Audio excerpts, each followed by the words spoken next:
আজকে খিচুড়ি রান্না করব বলে রাতে আমি এই তো বুট ভেজা খেয়েছি। আর সকালবেলা উঠেই আপনাদের ভাইয়াকে বলেছি বাজার থেকে আমাকে যেন পাতাকপি এনে দেয়, আমি খিচুড়ি রান্না করব। তাই দেখেন আপনাদের ভাইয়া সকালবেলা যে আগে বাজার থেকে আমাকে টাটকা পাতাকপি এনে দিয়েছি, আর এই টাটকা পাতাকপি দিয়ে ডাল দিয়ে বুট দিয়ে সবজি খিচুড়ি বানাবো।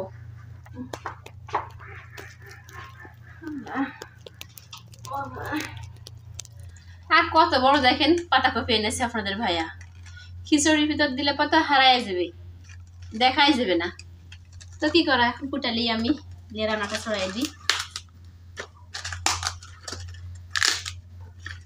যে দাম নষ্ট করা হবে না, সবই কুটে নিব।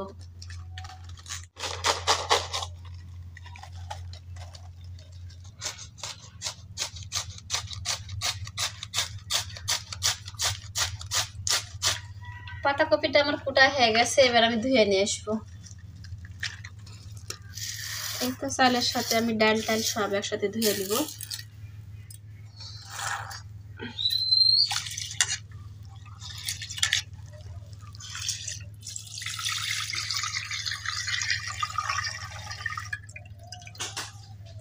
প্রিয় মানুষের হাতের প্রিয় খাবার খেতে কার না ভালো লাগে বলেন।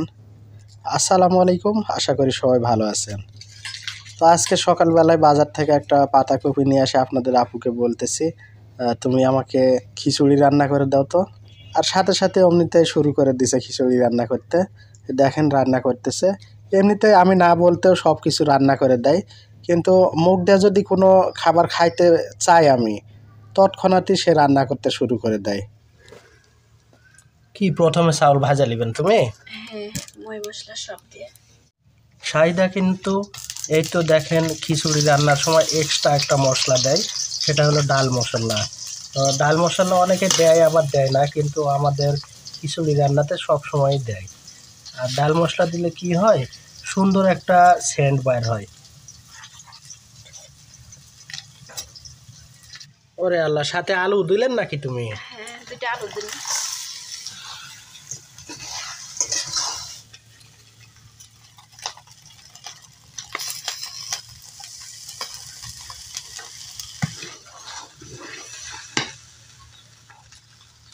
চাউলটা ভালো হয় ভাজা নিয়েছি, এবার আমি তো ঝোল দিয়ে দেবো। এতগুলা ঝোল দিচ্ছেন, আজকে খাওয়া যাবে? পাতলা খিচুড়ি হয়ে যাবে নিজে। না, পাতলা হবে কেন, চালটা ফোটা লাগবে না। দেখবো নি তোমার কথা আমি।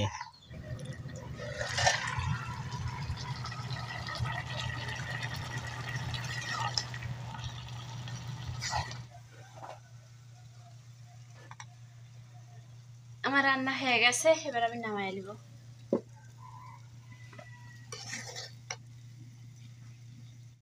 নতুন জিনিস প্রথমে খাইতে খুবই ভালো লাগে। আজকে পাতাকপি প্রথম আমি কিনছি, আর সেই পাতাকপি দিয়ে খিচুড়ি রান্না করছে শাহিদা। মাশাল্লাহ মাশাল্লাহ, খুব সুন্দর হয়েছে খিচুড়ি।